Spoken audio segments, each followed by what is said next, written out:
We saw how we can use the line tool to create straight lines, but if we want to create curved or freehand lines, we will have to use some different tools.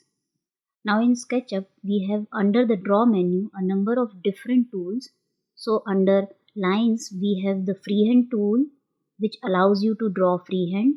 And then we also have arcs. So we have a couple of different arcs as well as a pie shape.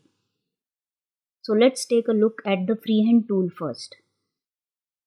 Now we can select it here from the menu, or if we pull down from the toolbar, we can find this freehand tool. Now this tool works pretty simple.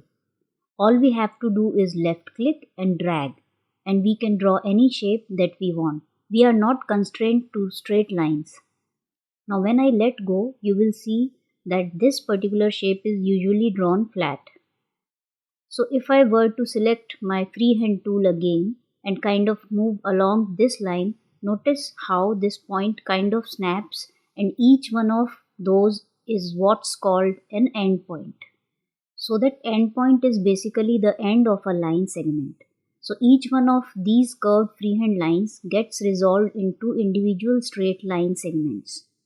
Now if we want, we could snap to those endpoints, left click and drag and draw some more shapes and snap to the other side if we wanted to. And now that we have that shape, we can use the push pull tool to pull it into a 3D object.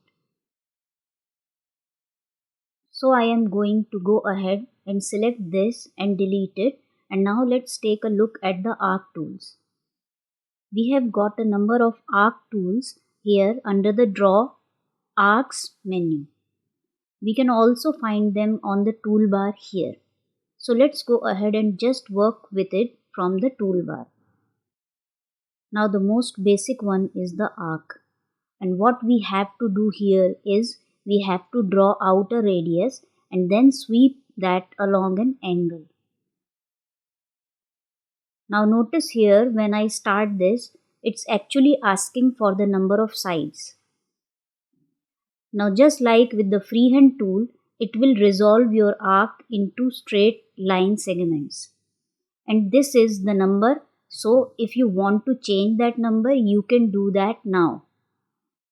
Now the first operation with this is to place this angle indicator here, wherever you want the center of the arc to be, and left click and then drag out a radius. It is very similar to the rotate tool.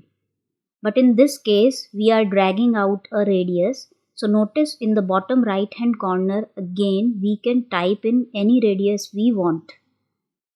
Now I am just going to left click to lock that down. And once I left click again, it locks down the actual arc.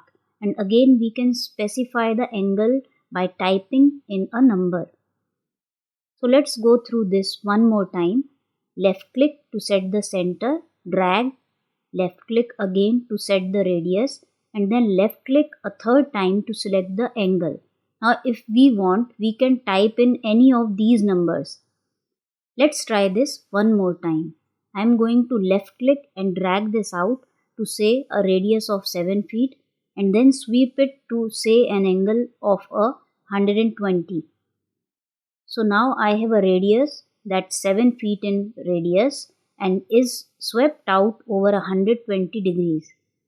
Now the next arc tool is the 2-point arc. Now this works a little bit differently. First we set out a base and then we sweep it up vertically, so it's almost like drawing the letter T. So I am going to go ahead and set my first point here, and then notice how we are setting a length. This is the length of the first leg. So I left click here, and now I am drawing the other part of that T to create a bulge.